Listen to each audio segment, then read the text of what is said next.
adalah parameter yang terkait dengan hasil pengukuran yang mencirikan hal-hal yang mempengaruhi hasil akhir. Karena ini berkaitan konsentrasi, jadi hasil akhir dari konsentrasi larutan tersebut yang berkaitan dengan alat ukur yang digunakan. Nah, ketidakpastian ini dapat dihitung nilainya atau diperkirakan nilainya. Beda dengan kesalahan. Kan kalau kesalahan itu banyak sekali faktornya. Bisa kesalahan acak, bisa kesalahan sistematik, di mana nilainya itu tidak bisa dipastikan. Tapi kalau ketidakpastian itu bisa kita perkirakan dengan melihat alat ukur yang digunakan. Ketidakpastian disimbolkan dengan U, uncertainty. Jadi simbolnya U.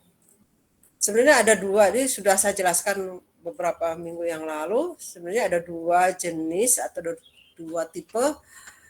Tapi sekarang kita fokus ke tipe A. Jadi tipe A ini adalah kita sudah melakukan pengujian atau kalibrasi terhadap alat ukur yang digunakan. Nah, ini yang berkaitan dengan hasil praktikum ya. Alat ukur yang digunakan. Nah, karena pengujiannya dilakukan berulang, maka diolahlah secara statistik. Nanti diperoleh standar deviasi atau simpangan baku.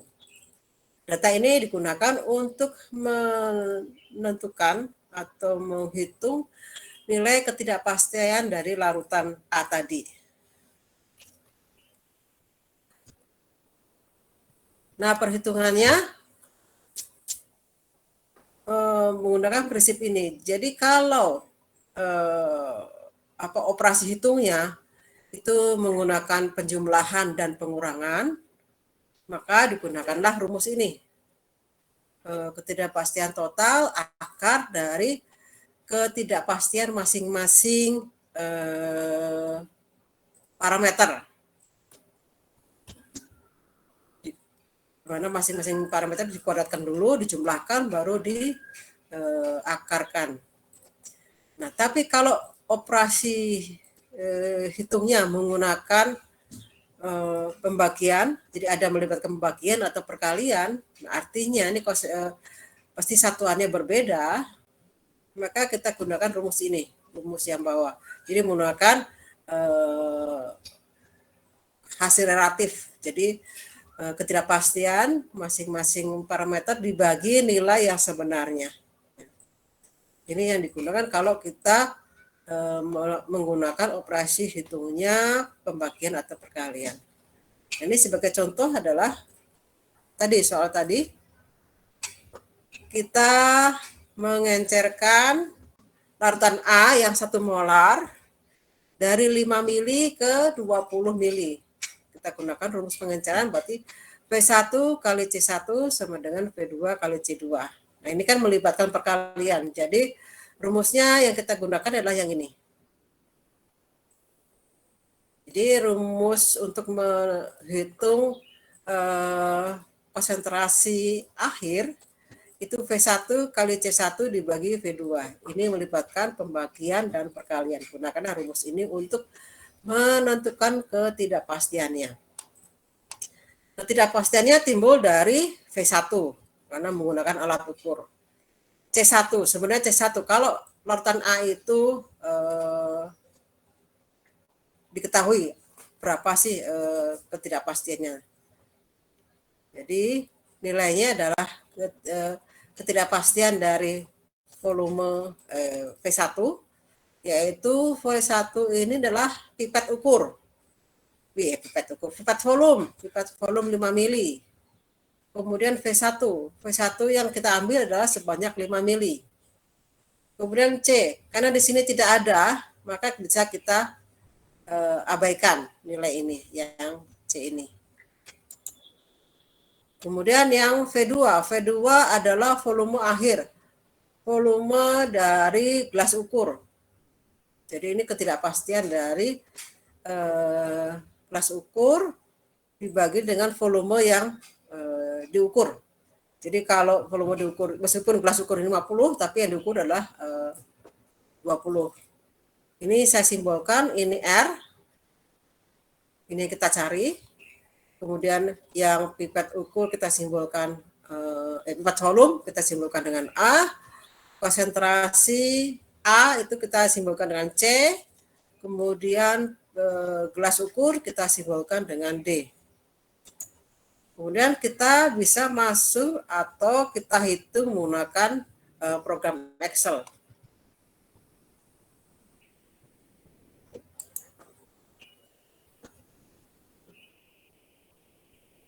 Kita gunakan program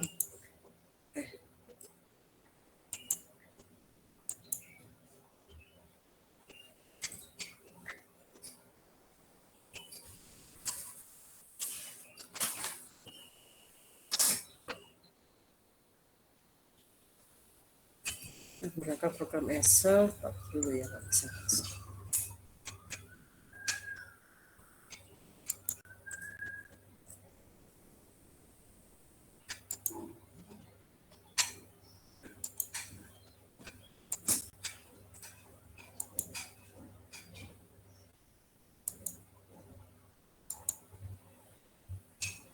Oke, sudah terlihat program Excel-nya? Sudah, Bu. Oke. Tadi faktor pipet volumenya kita simbolkan dengan A, konsentrasi kita simbolkan dengan B, kemudian yang gelas ukurnya 50 ml kita simbolkan dengan C. Volume yang diukur, meskipun itu diharapkan 5 mili, tapi dari hasil percobaan kelas B kalau nggak salah,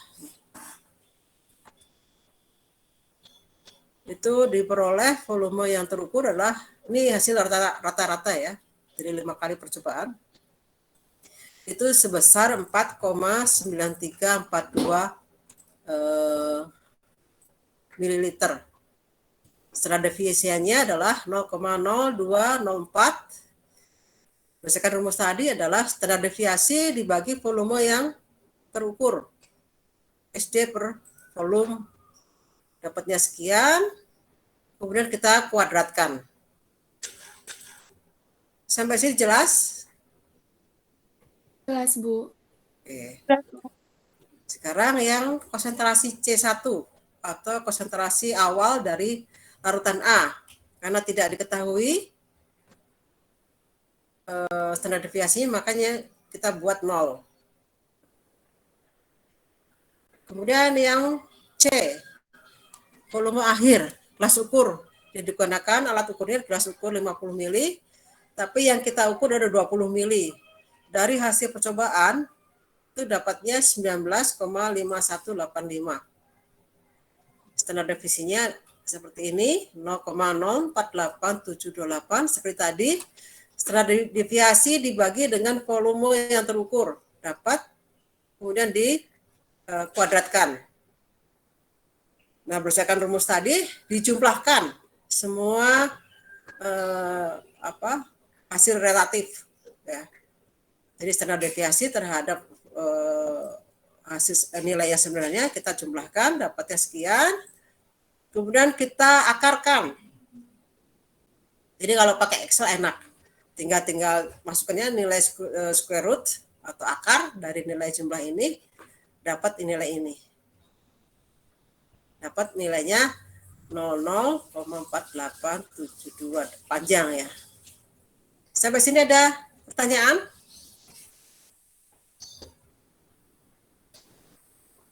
Tidak, Bu. Oke, jelas ya. Oke, sekarang dari ini kita kembali ke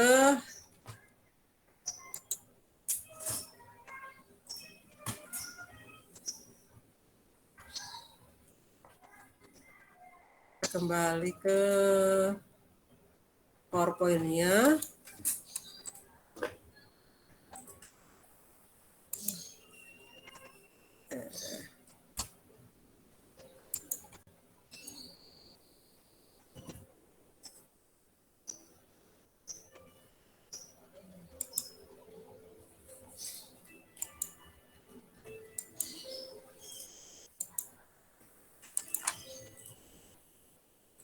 Oke, kita dari hasil Excel bisa kita lihat, kita hitung. Jadi R tadi adalah ketidakpastian dari konsentrasi C2 dibagi C2, dapatnya tadi dari Excel adalah nilai segini. 0,004873. Panjang, cukup panjang. Nah, ini harus kita perhatikan angka pentingnya. Nah, C2-nya bagaimana? Nah, C2-nya kan tadi dari nilai yang diperoleh 5 mili dikalikan 1 M dibagi 20 mili. Nah, dapatnya adalah 0,25 molar. Ini yang seharusnya. Nah, ini C2 adalah nilai ini. Kemudian dari hasil pengukuran itu ada ketidakpastiannya. Berarti ini nilai ini dikalikan C2 0,048 sekian dikalikan 0,25 dapatnya adalah 0,001207. Inilah ketidakpastian konsentrasi dari C2 hasil pengenceran. Kita tuliskan seperti ini, konsentrasi A setelah pengenceran adalah C2 plus minus UCE2. Atau kita tuliskan 0,0250 plus minus 0,01 molar. Inilah konsentrasi dari A setelah pengenceran. Dapatnya adalah 0,25 plus minus 0,01 molar. Sampai sini ada pertanyaan?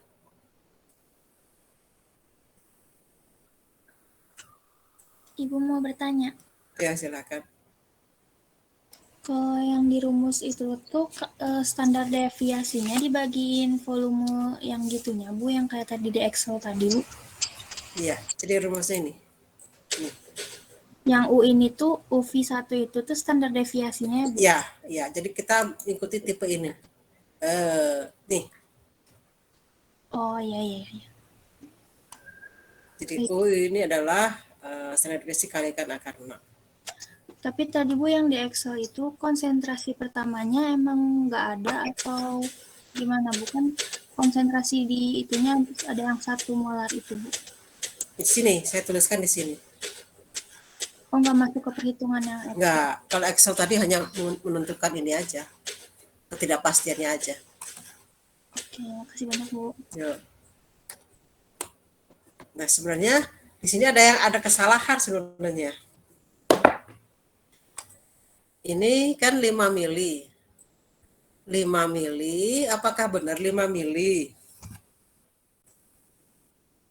Kan dari perhitungan dari hasil percobaan kan tidak 5 mili ya? Iya, Bu, kurang. Yang 20 mili juga sama. Jadi sekarang coba kalau ini sesuai dengan yang di perhitungan tadi, yang di Excel, hasilnya berapa konsentrasinya ini? Coba. Kita bareng-bareng mengerjakan ya.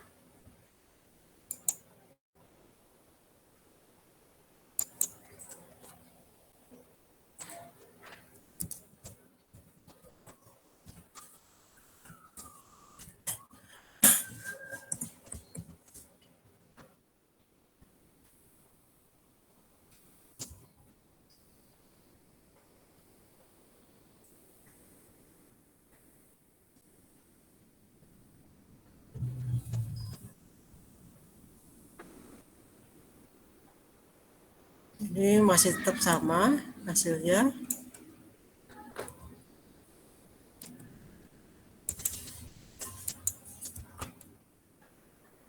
Hanya V-nya ini yang berubah.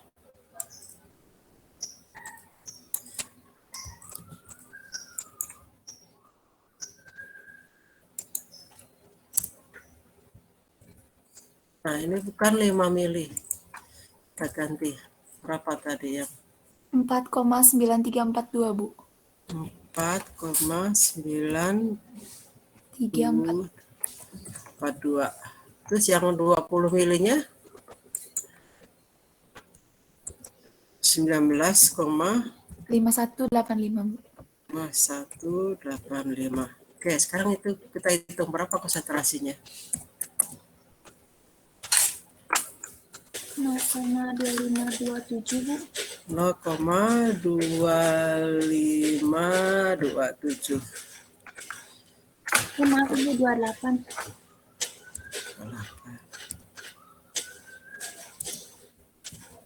Nah, ini kalau dihitung jadi ini berarti ya. Bisa copy aja dulu.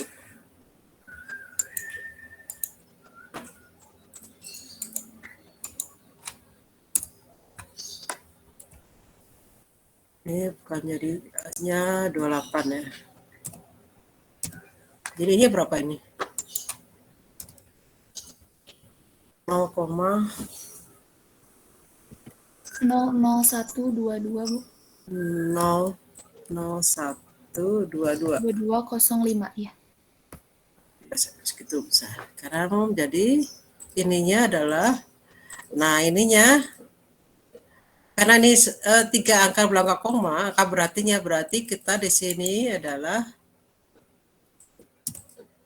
jadi 3. Ya. Ini angka berarti. Ya, jadi konsentrasinya. Nah, mana yang benar? Yang benar ini, karena yang ini kan secara teoritis 5 mili, tapi kenyataannya adalah 4, sekian. Juga sama, yang 20 mili adalah sekian. Inilah yang benar.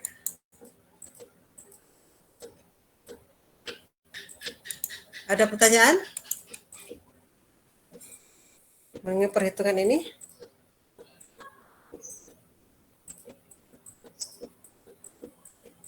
Kalau tidak ada, sekarang yang kelas B menghitung ini. Kalau pipetnya 5 mili, diencerkan sampai 50 mili, alat ukur gelasnya adalah pipet volume 5 mili dan gelas ukur 50 mili. Kelas B. Yang kelas A masih sama, 5 mili menjadi 50 mili, tapi yang digunakan pipet volume dan labu ukur 50 mili. Silakan hitung berapa ketidakpastiannya. Jadi kelas A, kelas B ini menggunakan pipet volume dan gelas ukur. Yang kelas kelas B, kelas B yang pipet volume dan gelas ukur dari 5 mili menjadi 50 mili. Konsentrasi lautan A sama ya, masih 1 molar. Yang kelas A ini menggunakan alat ukur pipet volume dan labu ukur. Silakan, berapa konsentrasinya? Datanya untuk gelas ukur silakan pakai data masing-masing kelas. Kelas A berapa? Kelas B, yang kelas, bisa cari dulu ya.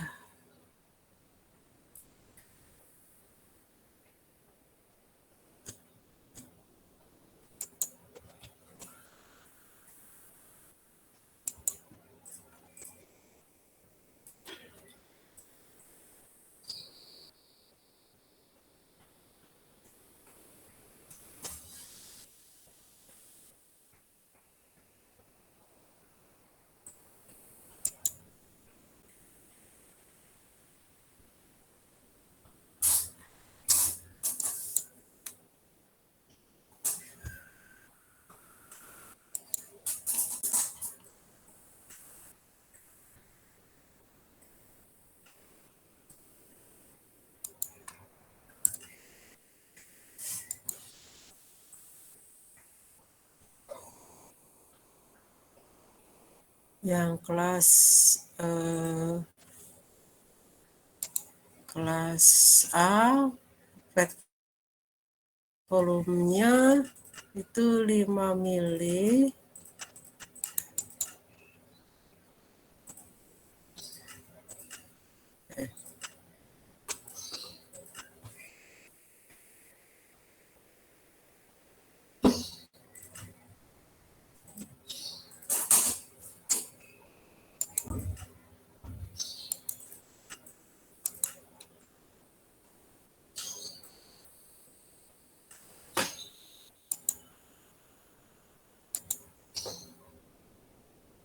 Jadi yang kelas A itu pipet volume yang 5 mili, volume yang dikeluarkan itu 4,9761, standar deviasinya adalah 0,002. Ini harusnya dibulatkan sesuai dengan neraca analitik ya.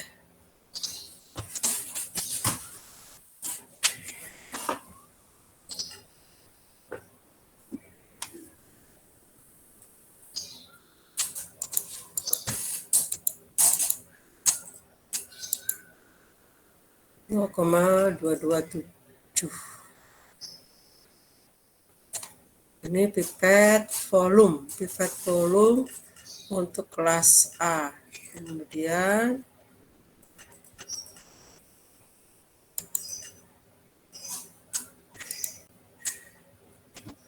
untuk lampu ukurnya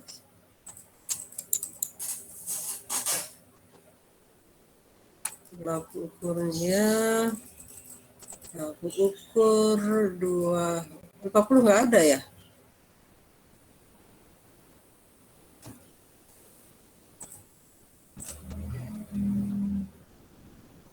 Nggak ada lampu ukur dia kelas 25 dan 100 mili. Jadi kita gunakan yang kelas lain. Coba ada nggak?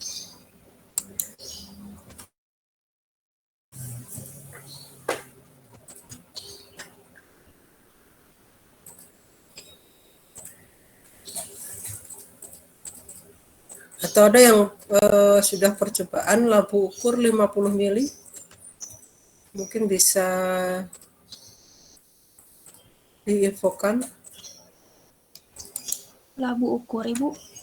Yang 50 mili. Labu ukur yang 50 mili, kalau percobaan aku, Saya tulis dulu. Pulpen.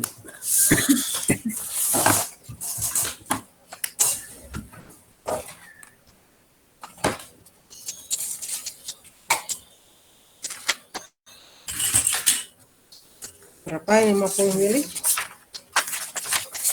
Labu ukur 50 mili 49,9990. 49,9990. Terus standar deviasinya berapa?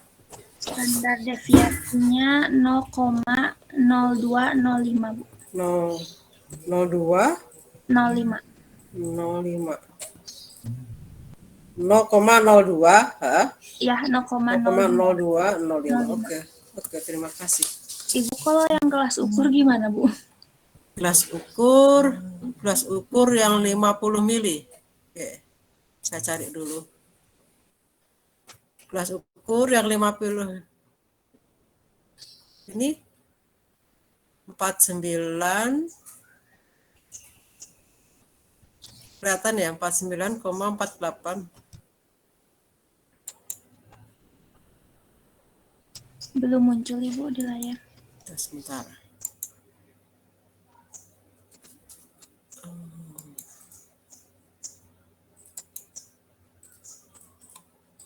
Gelas ukur 50 mili itu ini 49,4807.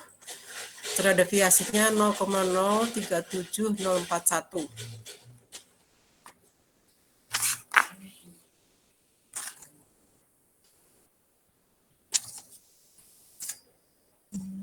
Jadi semuanya buka Excel lebih gampang itunya, menghitungnya. Ini tadi labu ukurnya 49. 9 990. Standar deviasinya adalah 0,0205.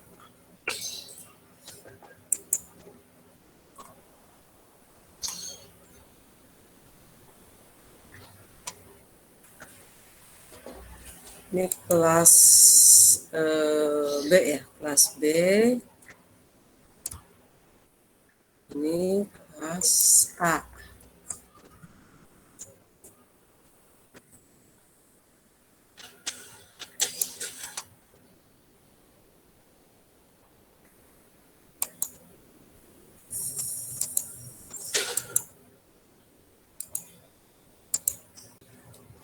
Jadi kelas B, pipet volume 5 mili diencerkan ke gelas ukur 50 mili.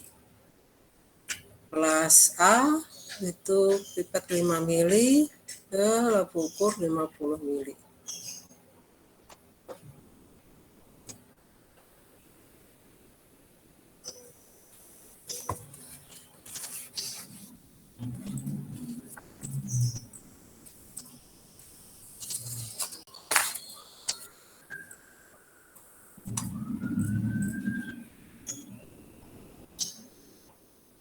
Untuk yang pipet volume kelas 1B yang Ibu sebut tadi untuk kelas 1A juga, Bu? Ini yang mau Yang nggak di silakan. Nah, ini yang kelas B apa lagi? Ini yang kelas enggak, silakan mau yang mana?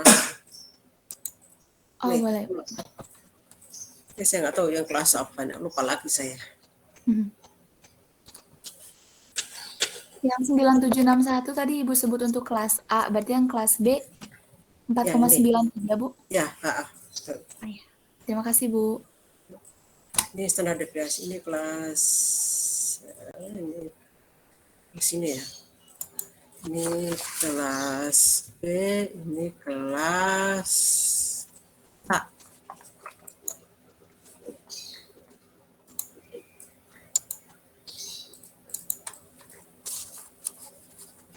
Ini sudah saya hitung. Standar deviasinya adalah 00227 tadi. Yang kelas B-nya adalah 0,0240.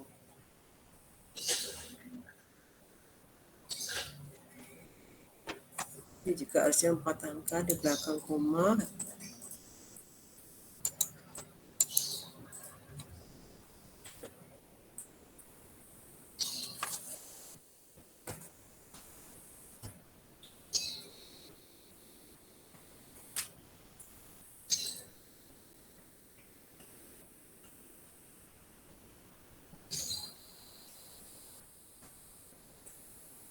Sudah dihitung?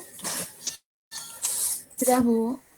Oke, sekarang saya minta perwakilan dari kelas B dulu. Berapa hasilnya? Dari kelas B, R-nya 0,004